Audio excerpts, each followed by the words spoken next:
It's Jonathan Agnew here for Pro Boxing Fans. We're down here at York Hall today.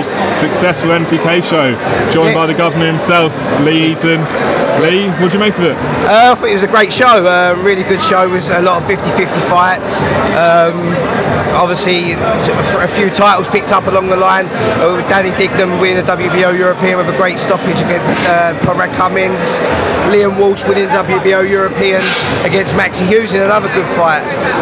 Danny Darko versus Billy Allen was absolutely unreal. The atmosphere in it was unreal. It was like 350 people supporting them. So it was a massive ticket selling fight, and it was a great fight. Them Southern Area title fights. I think there's two Southern Area title fights, two WBO Europeans in a week, and a world title eliminator.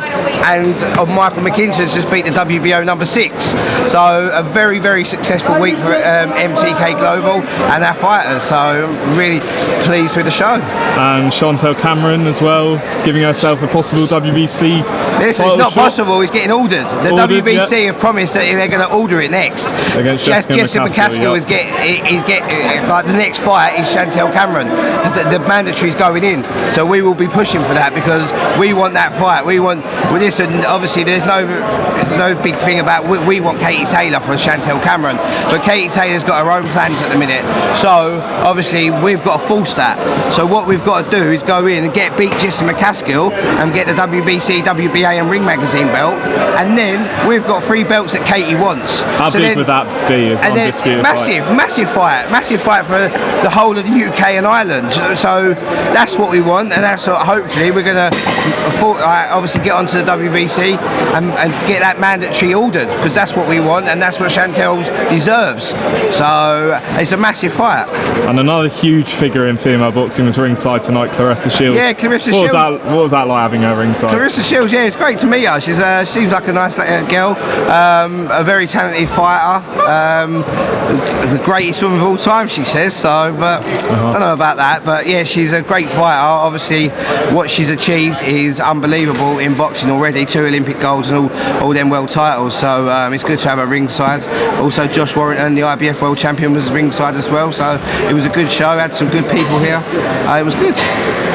Just want to touch on the MTK shows coming up next week in Liverpool at the Liverpool Olympia. Return of Rocky Fielding, Martin Murray. We've got 2 shows next weekend, so we go to Liverpool with Rocky Fielding versus Piazzi or something like that. He's a WBO number 15, so it's a massive fight. He's a big knockout artist, so it's a chance for Rocky to obviously get back into it and then chase a world title. Martin Murray, Terry Flanagan, Tasha Jonas, Blaine Highland. Jed Carroll versus Jeffrey Afori is a great fight. So yeah, it's a good show. And then we go to see you later. Then we go to Glasgow for Lee McGregor versus Cash Fruit, the biggest fight in Scottish boxing in the last 10-20 years. How'd you see that one go? I'm sticking with our boy. Our boy Lee McGregor's going to win, British and Commonwealth champion. So see you later, mate. It's going to be a great fight. Kieran Smith is on there as well. Also a few of the Paddy Donovan, Pierce O'Leary, and a few of the young guns. So it's another good show. There's 2 shows in one weekend. See you later, brother. Love you. So there's 2 shows in one weekend, and then we come back here for the Golden Contract. Just want to touch on that Golden Contract. I mean, everyone saw the scuffle between Ahara Davies and Tyrone McKenna. Is that the fight you want for the quarterfinals? I want Tyrone McKenna to pick that number 1 ball, or Ahara. Ahara's promised that he'll pick Tyrone, and Tyrone's promised that he'll pick Ahara. But if Lewis Benson gets the number 1 ball, Lewis Benson picks Tyrone McKenna. So it's a great little concept. I'm really excited about it, and I think it's going to be good. It's going to be a great show. Obviously, 8 great super lightweights battling out. Obviously, you see with the featherweights one what a good show it was. Fairly even fights and fights of the year contenders. So yeah, there's lots coming up. I mean, I'm not saying it's similar or the same in any way, but if you see the success of like the World Boxing Super Series. World Boxing Super Series was amazing. I mean, obviously, Inoue versus Daniel, Taylor versus Prograis. Do you know what I mean? Obviously, Callum Smith versus George Groves. There's been some great fights, and that's what it's about. The best fighting the best. That's what we want, and that's what the boxing fans want. And finally, Dan Aziz is also on the card, sets up that fight with Dex Spellman, I believe. Yeah, Dan Aziz fighting Dex Spellman. Hopefully we'll have news on Wednesday or Thursday with something on that fight. Hopefully a title being on the line. It's the big step up for Dan Aziz, but I believe he's ready for that step up, and I think he's ready to go. Dex Spellman's a very, very good fighter. He's managed by one of my good friends, Cole Greaves. But I believe Dan wins that and goes on, and then we can target the British title. Just on tonight, obviously this is a big show here. Also in America, KSI, Logan Paul, Billy Joe Saunders. See you later, mate. Take care. Yeah. And Devin Haney. What do you make of the whole card and the build-up? Do you know what? Fair play to KSI and was it Logan Paul. Fair fucking play to them. They're earning fucking serious money. But fair play to Eddie Hearn for being an absolute genius and getting it on the Zone and Sky Sports box office and stuff like that. Listen, Eddie's a businessman at the end of the day, and what he's done to get that is fucking absolutely genius. Like, if I could do it, I'd do it. If Frank Warren could do it, he'd do it.